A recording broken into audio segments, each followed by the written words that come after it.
Hello, everybody. Welcome. I'm Michael Ettlinger. I direct the Carsey School of Public Policy at the University of New Hampshire.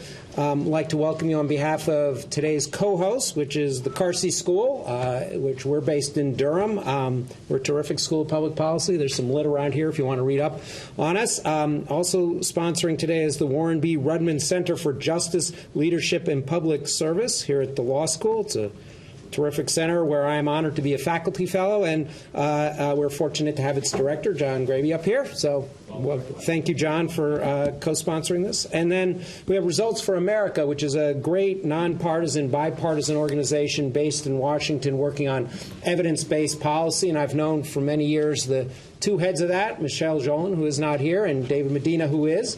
And they've been leaders in this area for a long time and done terrific work. Now, since we have a presidential candidate in our midst, and this is part of a series of events bringing in candidates to discuss important policy issues, I will read you something written by University of New Hampshire lawyers. I know this is the part you've been looking forward to. Me too. This event is co-sponsored by the Carsey School of Public Policy and the Warren B. Rudman Center for Justice, Leadership, and Public Service. The use of the University of New Hampshire's facilities for this event does not constitute an endorsement by the university. The University of New Hampshire does not endorse this candidate or any other candidates or organizations in connection with this or any other political campaign or election. So everyone got that? Good. All right. Now I will quickly introduce Jed Herman, who is Result for America's Vice President for State and Federal Policy Implementation, and he will take it from here. Thank you, Jed. Thank you, Michael, for having us. Thanks to the Carsey School of Public Policy at the University of New Hampshire and the Warren B. Rudman Center for Justice, Leadership, and Public Service for welcoming us here to your campus, both in 2016 when we hosted an event and again today. It's great to be here to discuss with key federal policymakers about how our government can and should harness the power of data and evidence to advance economic mobility. It is my pleasure today to introduce our featured speaker. Michael Bennett is the senior senator from Colorado and a former superintendent of the Denver Public Schools. He's devoted his career to fighting to make our education system work for all people.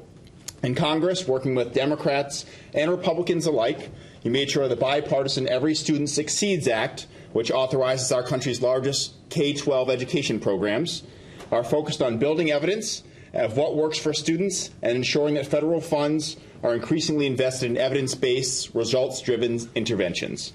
More recently, Senator Bennett has been working with colleagues across the aisle to build support for the Finish Act, which similarly authorizes in higher education to fund what works. So please join me in welcoming Senator Michael Bennett. Thank you for the introduction. Well, thank you, everybody, for including me here. It is really a privilege to be here and an honor to be talking about education, which I think is the most important domestic issue we're confronting as a country, and it's not getting enough talk in the campaign. So the fact that you're putting a forum together on the topic is really, really important. I also want to say I started off the day, and this is my non-political observation, saying in an office that if everybody in Washington were like Warren Rudman or Jeanne Shaheen, I don't care which one you pick, across the aisle, we'd have a 90% approval rating in Washington, not a 9% approval rating in Washington. And it's a reminder that there still is the possibility for us to send leadership to Washington, D.C. that we can be proud of and that can actually help solve the problems that we need to solve. And nobody needs us to solve these problems more than the school kids living in America, the kids in my old school district in the Denver Public Schools, a district where most of the kids are kids of color, most of the kids are kids living in poverty. There are about 95,000 kids in the Denver Public Schools. Our school kids can't fix their own schools, although they can help fix their own schools. Our kids can't address the immigration issues that we face as a country. They can't address the climate issues on their own that we face as a country. They are working hard every single day to try to learn to read, to write, to contribute to their democracy when they are the ones that are going to be sitting where you are sitting today. And that's why we can't accept the politics that we have in Washington, D.C. right now, because if we do that, we're going to leave them high and dry. I know how hard our kids are working in their schools. The kids in Denver being just an example of kids all over America, and I know how unfair it is for them to live in a country where our education system actually reinforces the income inequality we have rather than liberating students from it. That may sound like an exaggeration, but it is not an exaggeration. In America today, the best predictor of the quality of your education, this is Raj Chetty's work at Stanford, the best predictor, speaking of evidence, the best predictor of the quality of your education is your parents' income, because among other things, that's a really good predictor of where you're going to live. And what that means when you've got a country that for 50 years has had no economic mobility for 90% of the American people, and then on top of that, you've got an education system that doesn't liberate people from that situation, but actually reinforces it.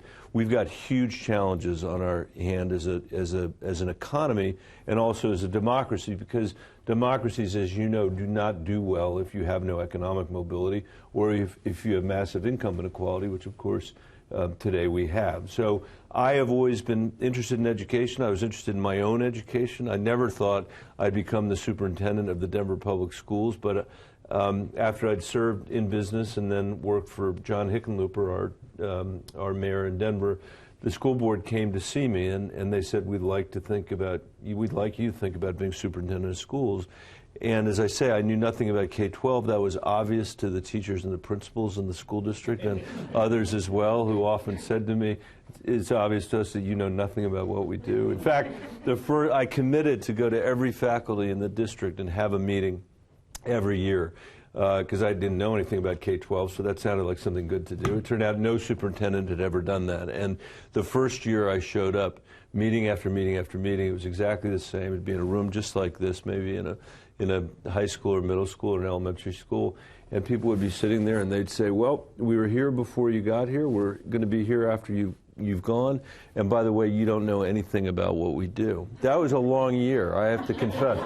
But by the second year, when I showed up again, first people were shocked to see that I had come back, and they knew enough by then to know that I had listened to the things that they had said during the course of the last year, the evidence that I had collected to make changes to the reform effort that we were making in Denver. And 15 years later, I mean, we're not perfect, but if you went back there and you asked principals, you know, what is your job here, they still would tell you, our job is to change the system, not to keep it the same. And most teachers that you talk to in DPS would say to you, our job is not just to be here to teach the kids, but it's to be here to perfect our craft as teachers. And that culture is something that took a long time to build. It's not perfect. We still have massive achievement gaps in the Denver Public Schools. But Stanford just released a study about 2 months ago of the Denver Public Schools, and what they found was that the kids in Denver are growing so much faster than the kids in the rest of the state that it's as if the kids in Denver have 60 additional school days a year compared to the kids in the rest of the state. And on a 181-day school year, that's not nothing. And it's proof to me, it's evidence to me, that we can actually move the country forward and that we can expect something much better, in particular out of our urban school districts and rural school districts, where too many of which we've sort of given up on. And that's, of course, tantamount to giving up on our kids, who have exactly the same intellectual horsepower, whether they're born rich or poor in this country, and deserve to be born in a country where if they're born poor, they have the opportunity to fulfill their talents and to serve the democracy and to serve our economy. Washington's partisanship hasn't helped us work on education.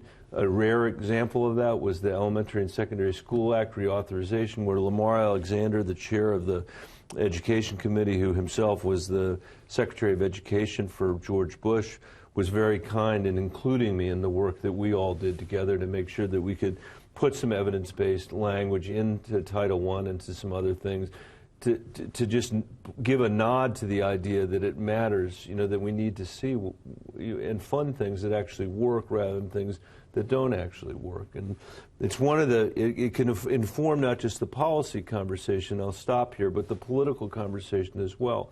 If you took a focus group of Americans today and asked them, what does the Democratic Party stand for when it comes to education, the answer that you would get from the Democratic from the focus groups probably is free college. when what the evidence tells us is that free preschool would be a lot more valuable than free college, a lot more progressive than free college, and figuring out how to have the 70% of kids that are now graduating from high school but never going to college, either put them on a path to college or give them the skills they need to be able to do to earn a living wage when they graduate from high school, not a minimum wage. If we were focused on that as Americans, we would transform the lives of millions of people, and we would transform the American economy. I was at the vocational high school in Manchester a few months ago, and the kids there were working on a hovercraft, and in order for that to make sense in a K-12 setting, you need to have evidence, you need to have rigor, you need to make sure the kids aren't just wasting their time. These kids were not wasting their time. And at the end of the conversation, I was sort of getting ready to go, I said to one of the young women that was working on this, who was a senior, "What are you going to do when you graduate from here?" And she turned around and she had a huge smile on her face and she said, "I'm going into underwater welding." And I said, "I'll bet that pays pretty well." And she said, "It pays incredibly well." And I just believe in our future, what we've got in front of us is a much more incremental approach to education, where we're not thinking about preschool, K-12, higher ed, and apprenticeships as something that's separate, but where we'll actually be focused largely on the transitions among these different things, so that we know that every kid as they go through can stamp a passport that says, "I'm ready for the next part of the journey," and that we don't have a whole bunch of kids that are falling behind from the very beginning, who never have a chance to participate meaningfully in our democracy or meaningfully in this economy. If we don't solve this issue, and we can, we are not going to recognize this democracy in the 21st century. If all you do is extrapolate the academic outcomes we have against the demographic changes that are happening in America, the failure rates that we have today will be the failure rates of the entire country, and there's no reason for it to be that way. But I can tell you this, there is almost no evidence that the current system as it's organized, and I'll be a little provocative here, K-12 or higher ed, is going to deliver what we need in the 21st century to keep up with the global economy and the demands of this ever more demanding world that we're living in. So I went on much longer than I intended to. I apologize for that, but thank you for having this as your topic, and I'll sit down, and I'm glad to answer whatever questions people have. Thank you. Which one would you? Okay, thanks. I'd like to ask Maura and Meryl to join us here on stage here. There's 3 M's and 1 D. Yeah. Well, Medina counts as an M. Yep. Yep. So thanks to all of you for joining us. Thanks to the UNH Carsey School, the Rudman Center, for hosting us. Today, it's my privilege as one of the founders of Results for America to help moderate this discussion. As Jen, my colleague, mentioned, we're a nonprofit organization, and our mission is to help local, state, and federal policymakers use data and evidence in their decision making.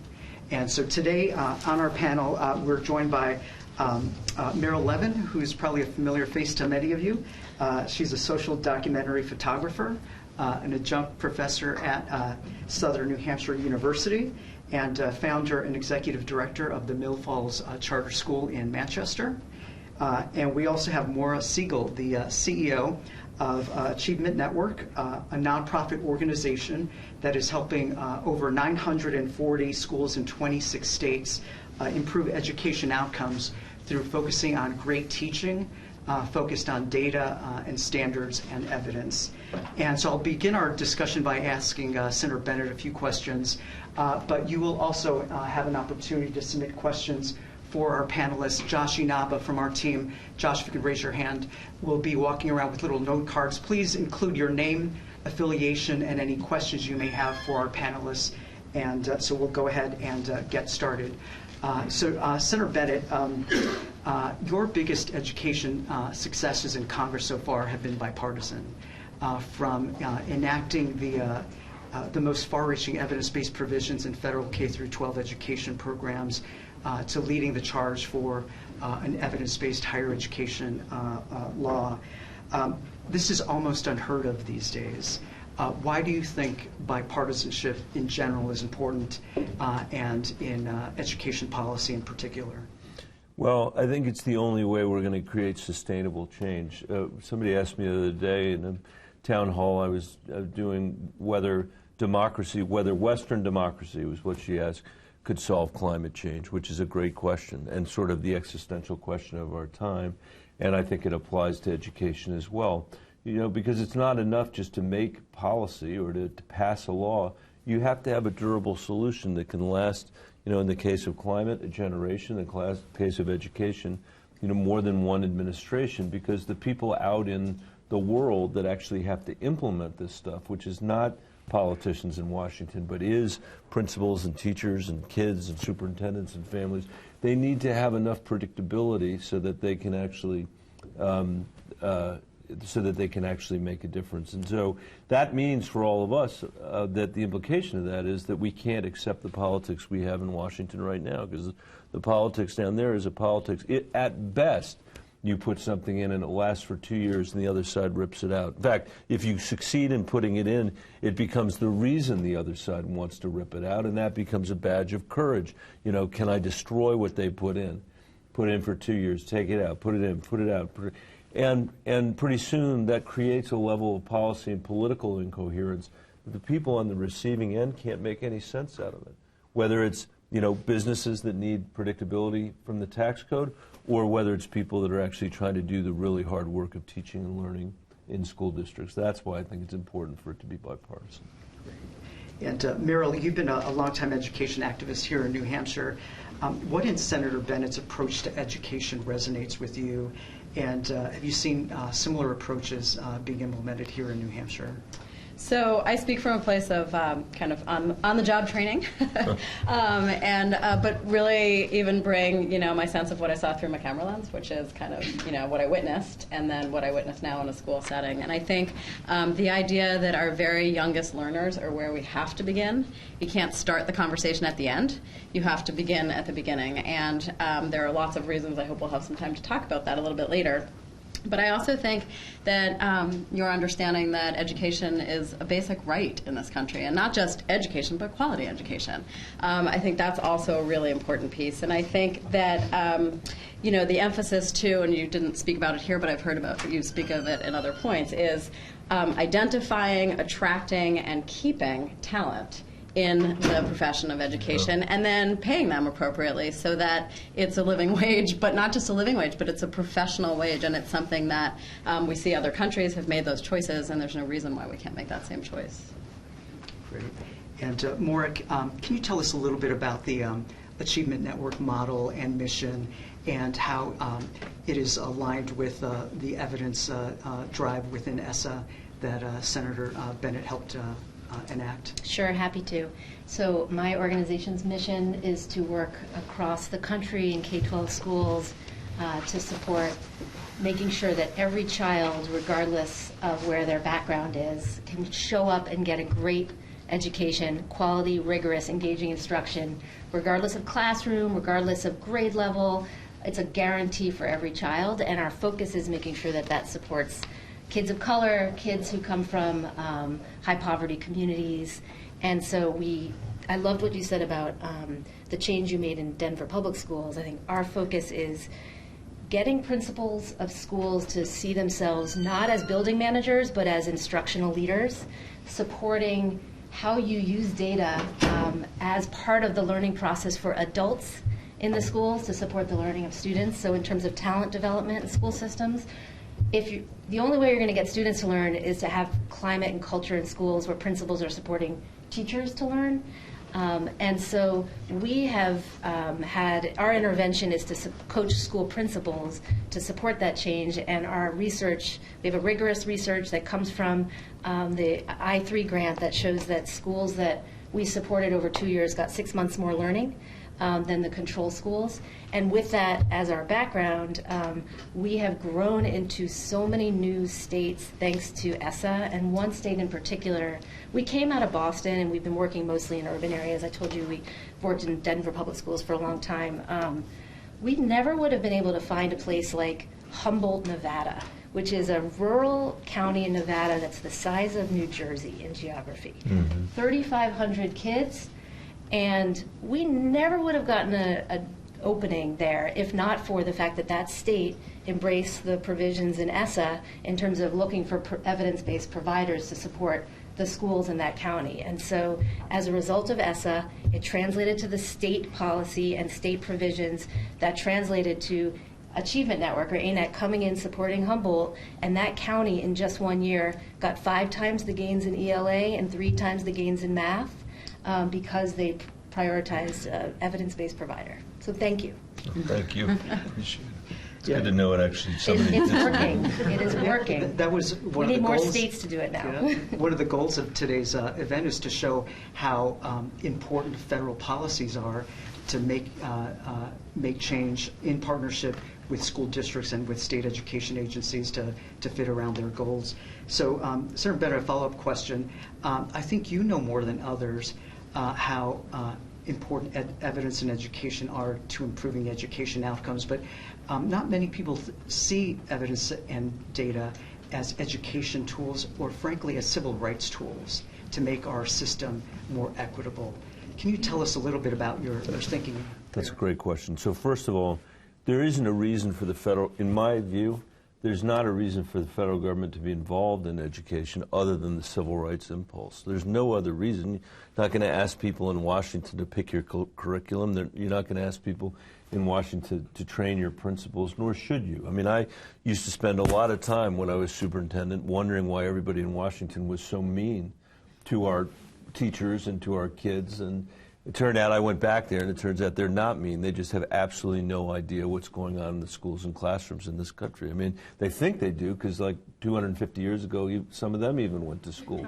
But the schools changed a lot since then, and they haven't, necessarily changed with the times. So that's one piece of data that's important for them, for that policymakers there to understand.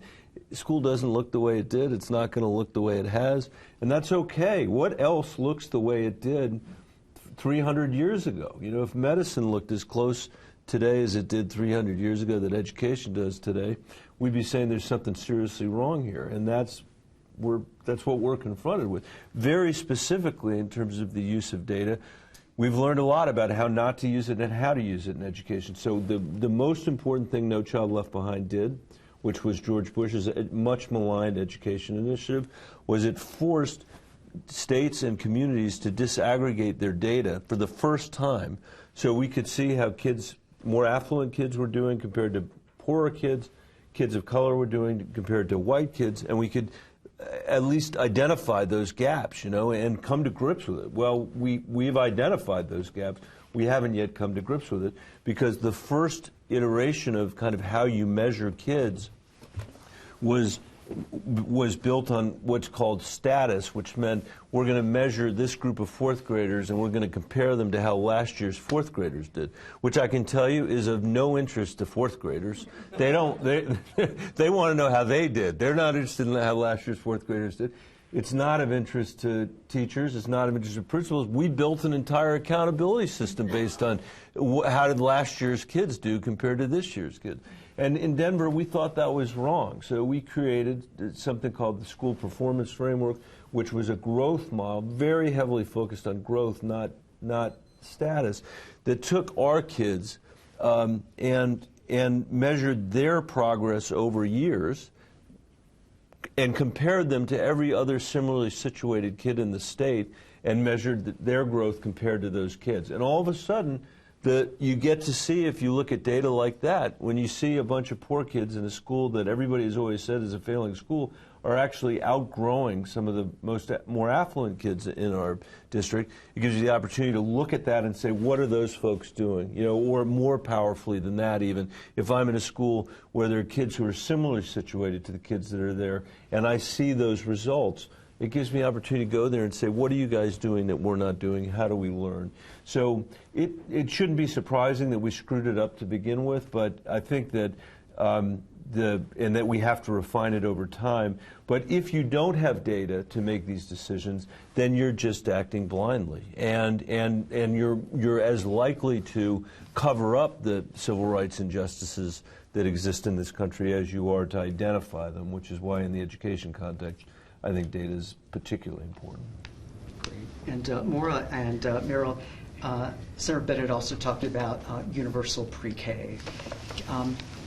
Do you support that idea? Can you imagine, if we had universal pre-K, what would this country look like 20 years from now? So here in New Hampshire, where most of us in the room are from, we just decided to, if you want to, offer a full-day kindergarten program in your school or district in October, I believe, was when the budget passed. So we are quite far behind what the national picture looks like and what you're seeing in other places, although it's clear that those youngest learners need to get into school because school is a social experience. And so first you have to figure out, how do I function in a classroom? How do I deal with other little people and a few big ones in the room? And, how do you move from there? So I think the incredible importance on the social level is key, and then preparing them to be ready to learn as first graders. So it's a pre-K, kindergarten. I'm, of course, kind of biased talking about the Montessori model, which is a 3-year cycle. So there's kind of a beginning, an introduction to the idea. You practice it in your second year, and by kindergarten, you're like, I got this. And then you're ready to move into the next learning community and the next level. And I think that that's an incredibly important piece. There's all this work that has been done about brain development in those very early years and how important that piece is. I worked with Save the Children's effort here to try and educate New Hampshireites about, what is the value of pre-K, what might that look like. And there are some unbelievable organizations within our state here that have been working on that for years and years, and there's still a fair amount of work to do. It's not a funded thing here in the state, so public schools generally, with a few exceptions, can't really offer that program. But obviously, the whole world is doing it. So, and not that we imitate everything the whole world is doing, but this is one of those things that we ought to jump right in and absolutely do. It's where all the research points. So. Well, I just appreciated your comment about the continuum, because my organization does operate in the K-12 space. And so to the pre-K question, thinking about Humboldt County is a great example of how ESSA has helped get impact through an evidence-based intervention.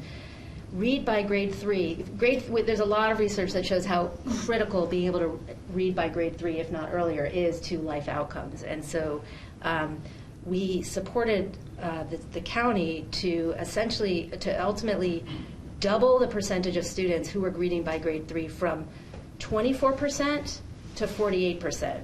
And so when you think about that, that means whether it's 75% or still a half are still not reading by grade 3 in Nevada. And that is a result of the failure of the continuum leading up to getting into kindergarten and having what you need to be able to be prepared. If you can just add, there's an easy way to remember it. I usually look for street easy ways because I'm not a trained educator. I came to it by funny accident, which is that up until 2nd or 3rd grade, kids are learning to read. And then after that, they're reading to learn. And if they haven't hit that crossover, it's very hard to make it up later. It's not impossible. There are some people certainly can make that leap, but it presents an enormous struggle for them. So that's kind of the easy phrase to keep in mind of why this early stuff is so important. Could I just add one other thing? If you are, the gap that we see when kids get to kindergarten is if you're born poor versus not being born poor, you show up having heard 30 million fewer words. Each individual shows up having heard 30 million fewer words, which if you don't think will make a difference, ask any kindergarten teacher out there. And second, I think as we move forward on this, we're going to find that what we're really talking about here is 0 to 5 too. That we're talking about interventions in the home before children are born to help parents understand what they can do to help with, even if they're not literate themselves, with the literacy of their kids. It's part of why I've proposed in my education plan that we do a better job funding from the federal level home visits for people across the country for kids, because I think that'll make a difference and begin to show that early intervention really matters. And second, we also have to think about the workforce for this early childhood and where they're going to come from, because I travel the country now and travel my state, and it's amazing how poorly we're paying the people that are teaching our youngest children, as well as our K-12 teachers, who are obviously still being paid as if we had a labor market that discriminated against women and said, you got two choices, one's being a teacher and one's being a nurse. You know, that's been over for 40 or 50 years, but we're still running our system of education that way. We're unlikely to provide the quality we need at the earlier ages if we don't have a compensated workforce that we're treating like the professionals they deserve to be treated. Now some questions from the audience. Senator Bennett, even school districts that have done exceptional things have had only limited success closing the gap between poor students and better off students. How much is addressing poverty an indispensable part of addressing educational gaps? I don't know who asked that question, but I suppose we're not supposed to know. That's an amazingly important question, and in the last 15 years of working on this, I've reached the conclusion that until we address poverty, it shouldn't be an excuse for not doing everything we need to do for kids, and there is no excuse for we're not trying hard enough. And we're treating America's children like they're someone else's children. I often say on the floor of the Senate, if the senators faced the same odds for their kids and grandkids that poor people in America, there wouldn't be a person in the Senate because we would all go home to try to address the emergency that our family was confronting in terms of the unequal education that they were getting. I believe it's going to be very hard for us to get where we need to go without addressing poverty in this country. I think we should have a goal. Our goal should be ending childhood poverty in America. One of the proposals I've made in this campaign and have been working on for years with Sherrod Brown. We actually have two bills. One's Bennett Brown, the other one's Brown Bennett. Bennett Brown is my more cherished of the two, but I love them both. And what Bennett Brown is a massive increase to the child tax credit, which today pays about $2,000 for a kid. What we say is let's take it up to $3,600 for kids under the age of 6 and pay it out on a monthly basis, so parents would actually get $300 a month per kid to raise their kid, and $250 a month per kid after the age of 6. Columbia University has looked at this, and they have said that if we pass this bill, we would cut childhood poverty in America by 40%. We would end $2 a day poverty. So the kids whose families are living on $2 a day, that would be done in America. And I can tell you, there is no education reform we could put in place that would make more of a difference than lifting that many kids out of poverty. And by the way, in this campaign season, let me point out, you could pass that and pay for it for less than 3% of what Medicare for All will cost. Medicare for All is not going to make a difference to the kids that I work for in the Denver Public Schools. Reducing their poverty by 40% would make a massive difference. So the great news is there's something we can do about it if we elect people that are paying attention to it, and we need to remind ourselves the obvious point here, which is no kid asked to be born poor. This is a question of what kind of society do we want to live in. What is a just society? A just society is one where, you know, if you're born poor through no fault of your own, and we have the means of lifting you up from there, we're going to do it. By the way, without adding a single bureaucrat to the federal government, we could achieve that. So that is a great question, and I look forward to working with you on it. And an equally great response. You know, get a look at that Bennett Brown bill. So next question, will there be jobs for all educated folks in the economy of the future? Is this for me or yeah, for will there be jobs? No, there won't. So we got to make sure that we train ourselves in ways that will make us adaptable to this changing economy. And sometimes people say, oh my God, you know, we have AI bearing down on us and it doesn't look like we're doing anything. Well, that's nothing new. We haven't done anything for the last 2 generations. If you go home to my wife's hometown, which is one of the poorest communities in America, it's called Lee County, Arkansas, in the heart of the Mississippi Delta, where there was mechanization of agriculture that started in the early 70s. We've never replaced the jobs that have been lost in the Delta, and we've got no system in place for people to be retrained in a way, and we've got no theory of economic development that's done anything except have more and more people slide into poverty. And if we don't think imaginatively about what the future is going to look like and how well trained and how skilled people are going to need to be, we're going to have even more people displaced. On the other hand, there's huge potential that's going to come from technology as well. And the people that are going to harness that best are the people that are best educated. And so I think while it's not an answer most politicians will give you, I think education really is the key here, and it's the reason why we have to redouble our efforts, because it's really, really hard. But that's what will really make a difference. And any of you have a question? I have another question from the audience. I think we want to make sure that Senator Bennett is able to keep with his schedule. As president, what experience would you look for in a U.S. Secretary of Education? The opposite of Betsy DeVos, for one thing. I mean, that's an easy applause line, but it's true. I've met a lot of people, including my colleagues, some of them, that are incredibly ignorant about what goes on, as I said earlier, in our schools and our classrooms. I don't think I've ever met somebody as ignorant as she is. It's really incredible, and she's an amazing example of somebody who's allowed political ideology to blind them completely from the facts. We have charter schools in Denver. I'm going to say that right here, and I know there's mixed views about them here, but we don't have them the way Betsy DeVos would set them up. You know, the charters in Denver are accountable to the same school performance framework I described earlier. They have to take the same percent of special ed kids and the same percentage of English language learner kids, and some of them are great schools and some of them not so good, and the ones that are great we want to have more of, and the ones that are lousy we want to have fewer of. It's all based on the data, and that's what people have to sort of suffer through. The person I would want to be ideally the Secretary of Education would be somebody who grew up in poverty themselves and somebody who's taught in a high poverty school. That's what I would like as the credential, because I think that's a person who could not just carry the education portfolio, but carry a voice of the children from Denver and rural Colorado and rural New Hampshire, urban New Hampshire, into a new administration and say, you know, to HHS and the people responsible for housing and the people responsible for all the other stuff, are you thinking about, you know, where the kids really are? If I were president, one of the things I'd really want to do is break down the silos we have as the federal government. I've been on the receiving end at the local level, not just in the school district, but the city and county of Denver.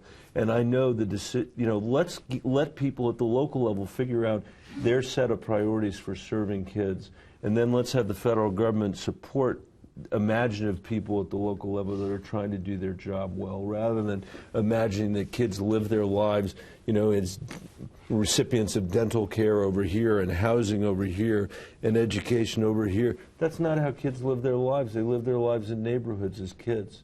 And our government policies should be flexible enough to understand that, and historically they haven't been. Great. Well, I'd like to just thank all of you for joining us here today. Thanks to the UNH Carsey School, UNH Rudman Center. Thanks to our two panelists, and most of all, thanks for the hopeful, thoughtful message today, Senator Bennett. Thank you. Thanks for having me. And thanks for being here.